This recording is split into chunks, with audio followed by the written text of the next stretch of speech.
What really happened to this 19-year-old girl?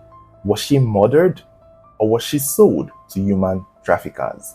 Around the 13th of February 2025, 19-year-old Zubeida went to her workplace, and that was the last time her family saw her, both alive and dead. And since then, it's been a whirlwind tornado of lies, deceit, and conspiracy. Was she really murdered?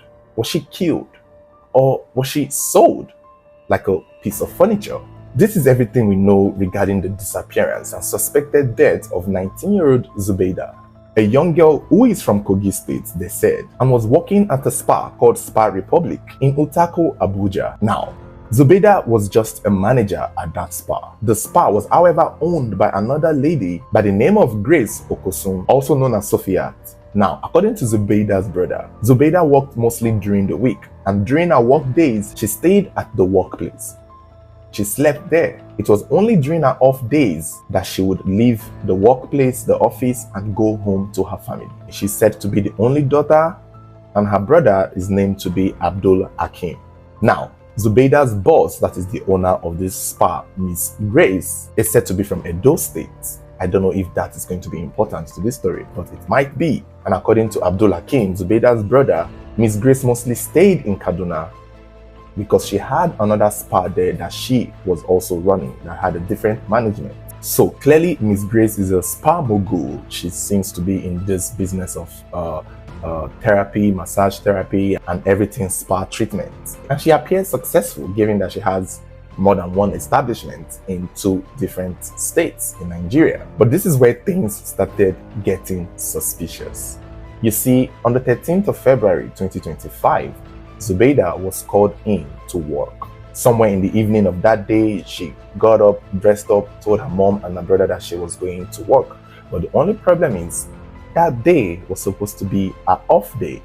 And so it was confusing that she had to go into work. It's not as though she's working in a medical facility where there's an emergency, that somebody needed a back massage so desperately that they had to call her out of her off days. There were other people filling in for her on that day, but why was she interrupted on the day she was supposed to be resting? It's already getting suspicious. But as a manager of that spa location, she got up and went to work and thought of it to be every other day herself. And when she got to work, she called her mom to let the mom know that she had arrived. However, they were not expecting her to return that same night because they know bad as it bad, she will end up sleeping at the workplace. The next day, on the 14th of February 2025, clearly on a Valentine's Day, the mom and brother began reaching out to Zubeida, but to no avail. They would try to call her phone, it would be switched off. And then in the evening, they had to go to the workplace themselves. And when they got there, they saw that the workplace was sort of open and other people were actively working there.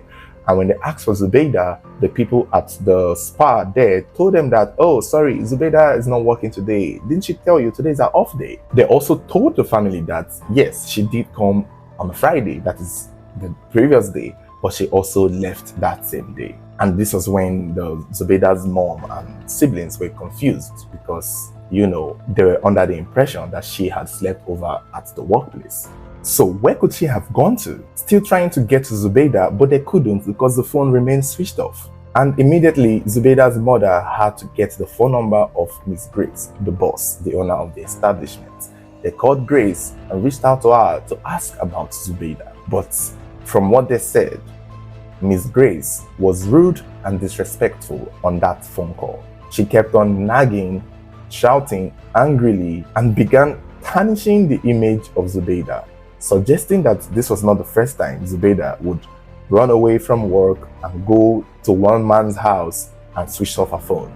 Miss Grace kept the narrative that Zubeida was fond of lying that she's at work and taking off to go see a random stranger and then switching off her mobile phone the whole day. And this kind of made the family, especially Zubeida's mother, a bit confused because this is unlike Zubeida. This is new information.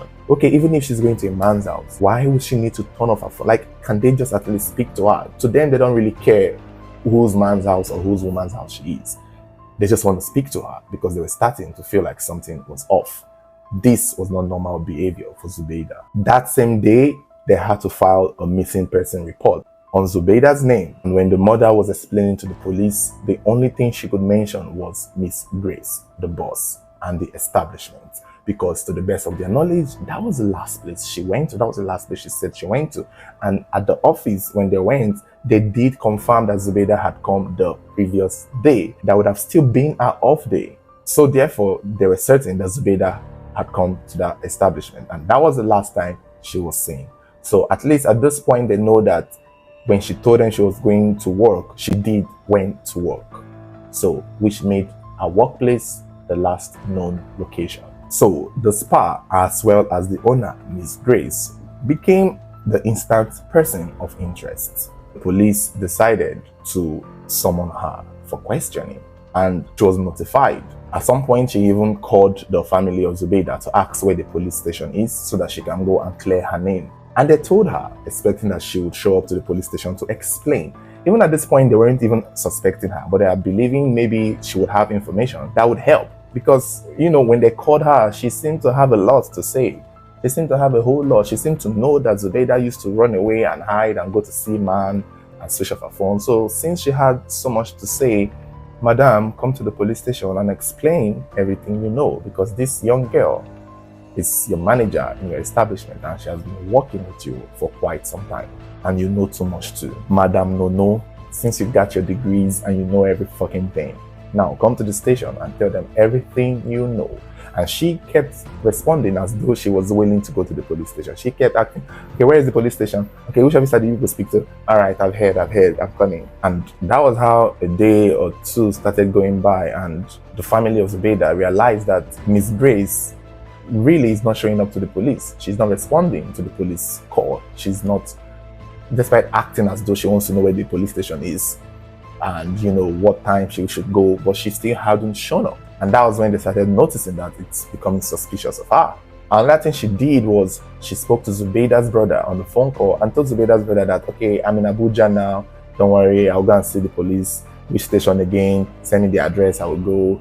The brother is like, oh, okay, nice, she's going to help give the police information. On that same day, Miss Grace speaks to Zubeida's mother and tells her that, sorry ma, I'm in Kaduna, I can't come again this weekend, it has to be on a Monday. And this was when mother and son is like, she tell me say she did Abuja, she tell me say she did Kaduna.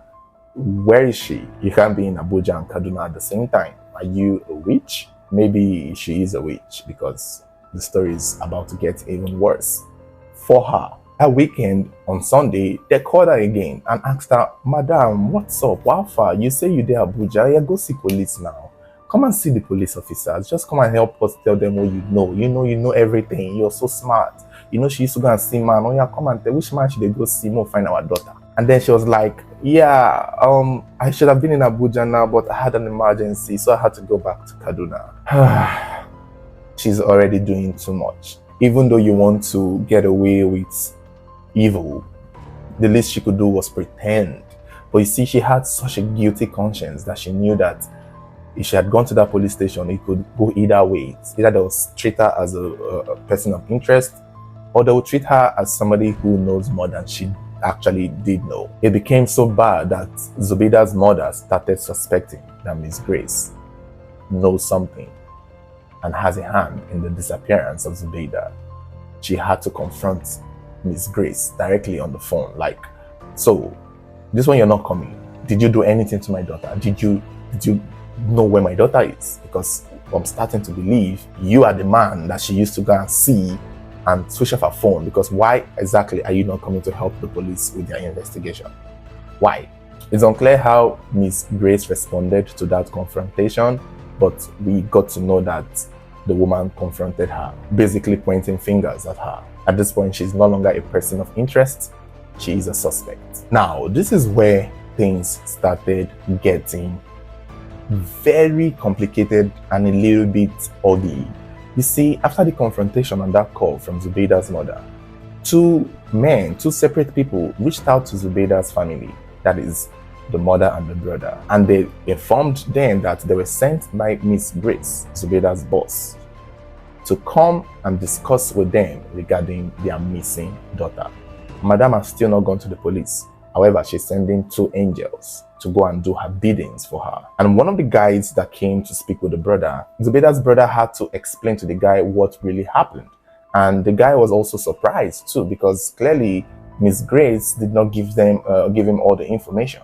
However, this said man informed Zubaida's brother that, oh, I'm surprised that, this is how the story is going, because Miss Grace offered me $4,700 to come and help sort out this issue. And that was when it clicked, because this one that Miss Grace is already sending people tens of millions to go and sort out this issue is now starting to look like there is more to the story. That same man, upon hearing the side of the Zubaida's family story, decided that, okay, if this is how the thing is, he's going to help them get Miss Grace. And that was how this man turned around, betrayed Miss Grace, lured her, and had her arrested, because he too was beginning to be suspicious of this movement.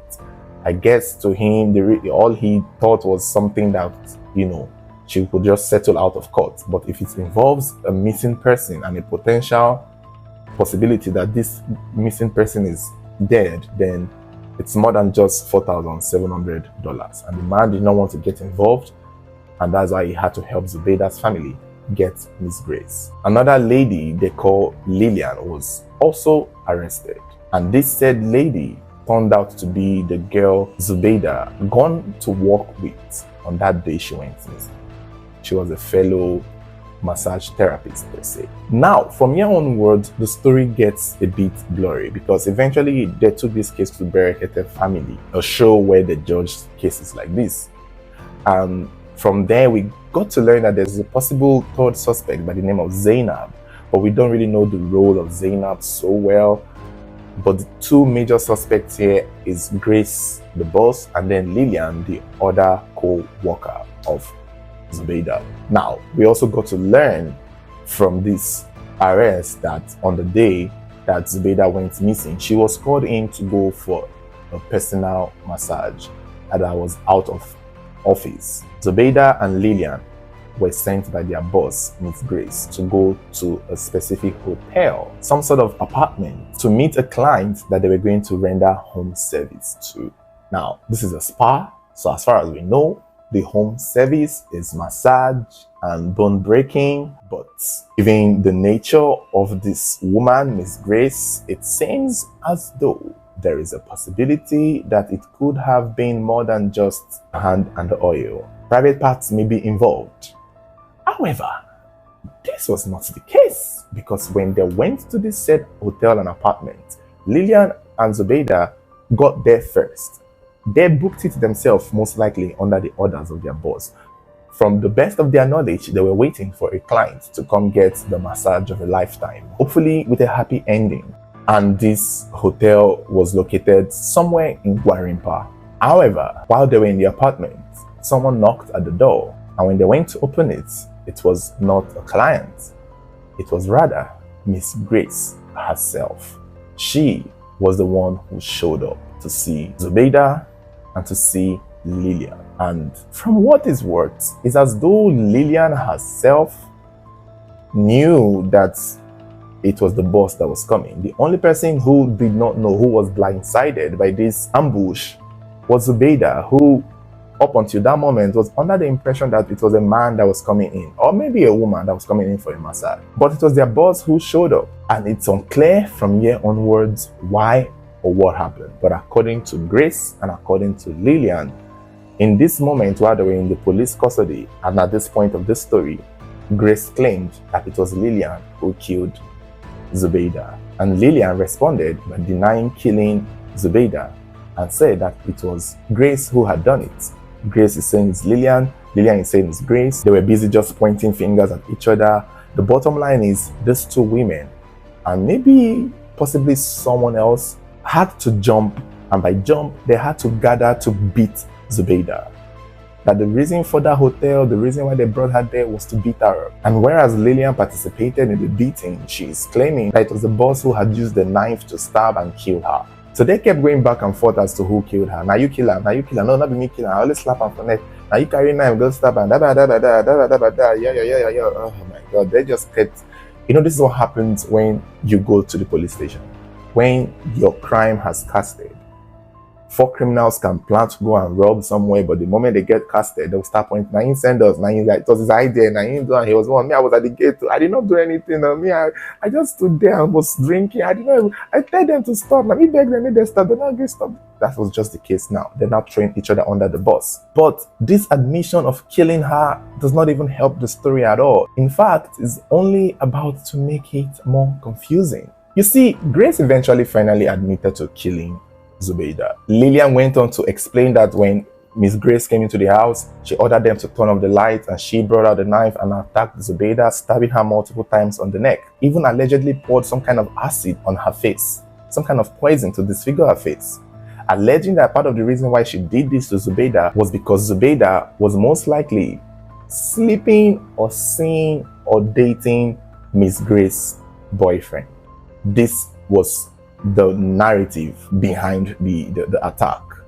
They believe that Miss Grace set this ambush up at that hotel to beat up Zubeida because Zubeida was talking to Miss Grace's man. But is this the truth? Despite Lillian admitting to seeing Miss Grace beat and kill Zubeida and probably alluding to participating one way or another, she did also allege that when they had finished killing Zubeida, Miss Grace tried to want to kill her too. Maybe because she was a witness and so she ran away, according to Lillian. Now that they've made this confession to the police and now the truth is out, they killed Zubeida, poured her acid, stabbed her because, she tried to steal your man. Where is the body? The family were like, it's sad, it's painful, you're a horrible person, you're a demon, God will punish you. Where's our daughter's body? Let's go and bury her. And this is where the drama started from. In case you thought the drama started, it hasn't even begun. They were supposed to go to the apartment because they were thinking the body is still there.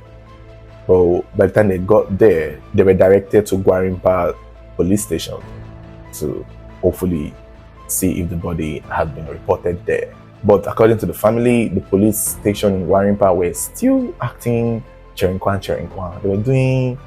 They were just not straightforward to the family. It's a straightforward thing.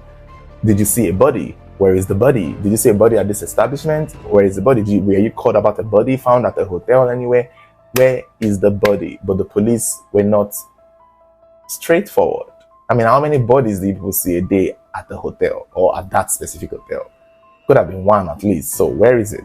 The police admitted that there was a body, but they did not allow the family see the body. And it was confusing. Okay, so what was your intention with the body exactly? If the family member cannot see and identify this body to be their own, what do you want to do with the body? Eventually, the police took the family to Kubwa morgue and showed them a body. Now, was this body Zubeida's?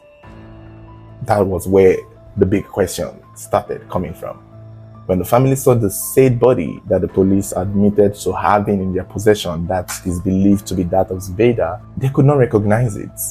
For one, the body looked like an elderly woman, considering Zubeida was just 19 years old. And they knew Zubeida had a specific visible birthmark.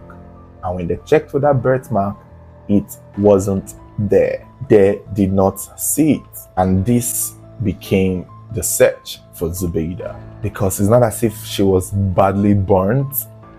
Even though they poured poison on her face, that would have been very obvious enough. However, this family know their child, and if anything, they know about the birthmark, and the birthmark don't disappear with death. So where is the birthmark? And that was how they knew that the same body the police were pointing for Zubeida's family was not Zubeida. So therefore, where is Zubeida? If you guys killed Zubeida, where is her body? Did people eat the body too? In that moment, the police realized that whatever body that they believed they had in their possession was not of Zubeida. So they collected the picture from the family and asked that, okay, thank you for this picture. We will get back to you and we'll most likely trying to search and to find the body. And since then, the family have been waiting for a news for where their daughter is. Lillian and Grace said the body is in the hotel. The police said the body they recovered is the old woman that they showed to the family. So they it's now a whole conspiracy, dramatic mix of what is going on here. It soon turned out that Miss Grace was later released because of how connected she is and how powerful and wealthy she is. And that was what prompted the family of Zubeida to come out to seek for justice and meet the Berekete family to explain this issue. They talked about it all through 2025, and eventually again they came up in 2026. 1 year later to talk about this case, and that is part of why we're talking about it. The owner of the hotel where the killing was believed to have happened by a lady named Miss Evelyn was also dragged into this case. They believe the owner of the hotel played a role in covering up the killing of Zubeida and either helping kill Zubeida or helping sell Zubeida, because the fact that they did not see Zubeida's body, the fact that the body they showed them was not Zubeida, made the family believe that Zubeida may not have been dead and that Zubeida may have been trafficked.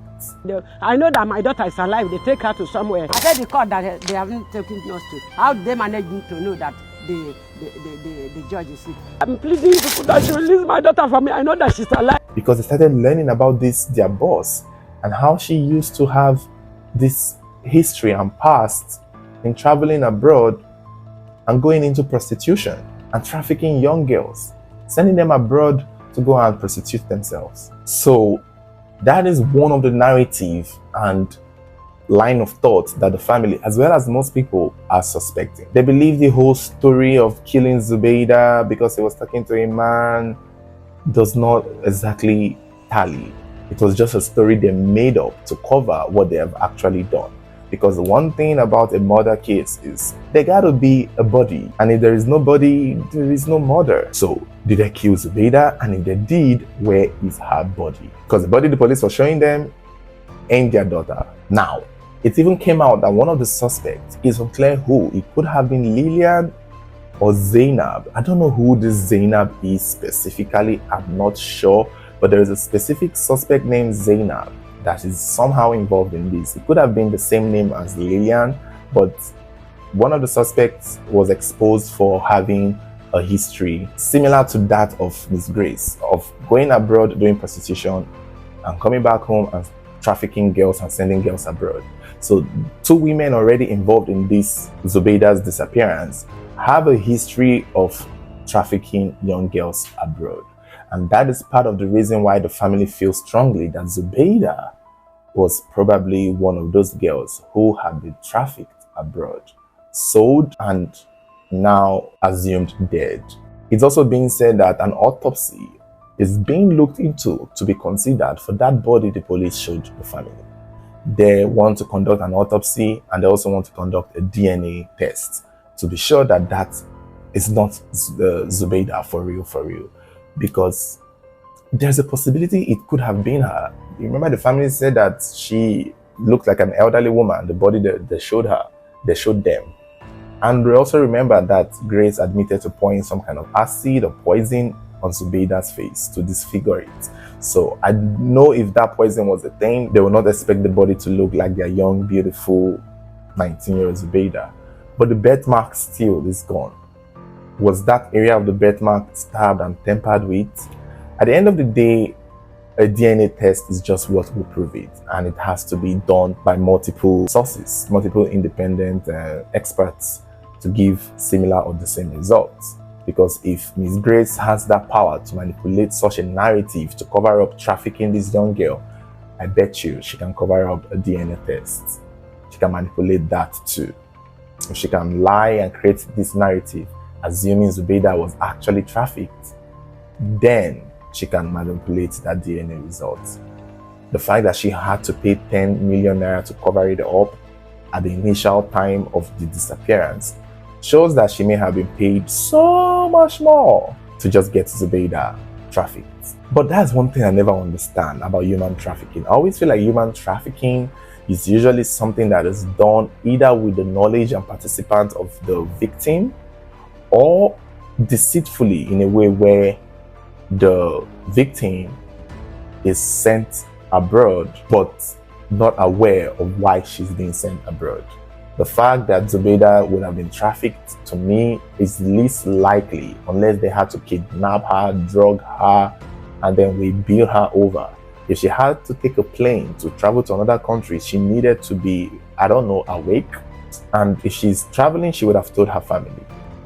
I'm not sure how human trafficking works, but it gotta work in a way where at least the victim is a little bit aware of where she's going.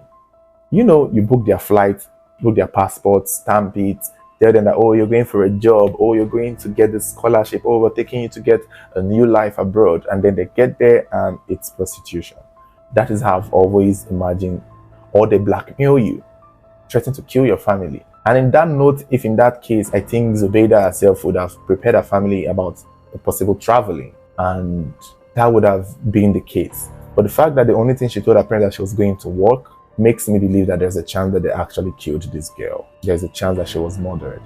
What's come to worse, if anything, I don't think Miss Grace would rather go down for murder than go down for human trafficking. I know human trafficking has its penalties, but murder case is worse. So why would she want to lie that she killed Zubeida when it would be a lot more easier for her if she sent Zubeida abroad for trafficking? I believe the killing happened, and I believe the parties involved did so well to cover it up. And they know that once there is no body, it will be difficult to prove that she had been killed, despite admitting to it. If a DNA test is conducted on that body and it turned out to not be Zubeida, then this case is only just beginning. Because if these two women say they saw Zubeida being killed, the body has to be provided. And if Zubeida was indeed trafficked, then they will have to trace her to where she's trafficked, not go past Italy.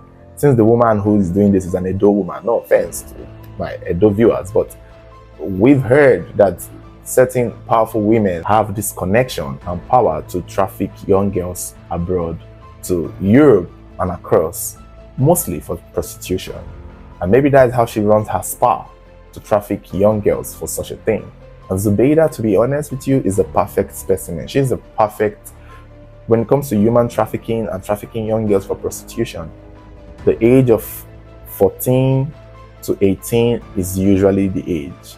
14 to 18 to 19 to 20, that age. And Zubeida falls within that range. Young, vulnerable, easily, manipulated. So I believe trafficking is part of the case. However, I would not have thought to myself that they would claim they murdered her instead, knowing that murdering her and killing her carries more penalty as compared to human trafficking, if I'm correct. So what do you guys think? Do you believe Zubeida was trafficked, or do you think she was murdered? Let me know in the comment section below. And don't forget to subscribe to our YouTube channel, Red Moon TV. This channel is dedicated to movies we will be making in the future. We've already started our journey into filmmaking and storytelling through filmmaking. Please support us by just subscribing and turning on notification and following us through the journey of how we, tell stories through filmmaking. Thank you guys so much. Don't forget to like, share, subscribe.